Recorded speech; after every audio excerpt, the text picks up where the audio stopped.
तर hello guys, तर मी आलेली यात्रेला म्हणजेच आमच्या 32 शिराळच्या यात्रेला. हे बघा किती मोठी यात्रा आहे. सगळ्यात पहिला आम्ही बसलो ते म्हणजे आमचं फेवरेट ब्रेक डान्स, आणि त्यामध्ये आलेला आमच्या मावशीचा व्हिडिओ कॉल. सो बघा किती मोठी यात्रा आहे आमच्या गावची. येत आहे की नाही मग यात्रेला. ब्रेक डान्समधून बसून झालेलं थोडंसं म्हटलं चटपटी काहीतरी खावं म्हणून पहिल्यांदा घेतली आम्ही पाणीपुरी खायला. त्यानंतर मला असं कळलं की ते क्यूट मांजर आणि ते पोपट इतके छान इथे सुंदर विकण्यासाठी आलेले आहेत. त्यामुळे मी तिथे त्यांना पाहायला आणि त्यांचे व्हिडिओ काढण्यासाठी गेलेले. घरातली चपाती जाणार नाही, पण हे बघा इथं ना आम्ही थोडं जरा रील्स करून घेतले. हे दादा तर एवढे लाजत होते बासच. त्यानंतर मीही रील्स केली. आता ती नंतर तुम्हाला कळेल. इथं यांची खरेदी काही संपतच नव्हती.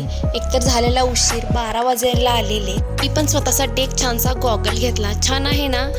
त्यानंतर मला खूप खरेदी करायची होती. हे बघा चप्पल्स वगैरे मला घ्यायचे होते, पण खूप उशीर झाल्यामुळे आम्हाला घरी जावं लागलं. काय गाईज, भेटूया पुढच्या ब्लॉगमध्ये.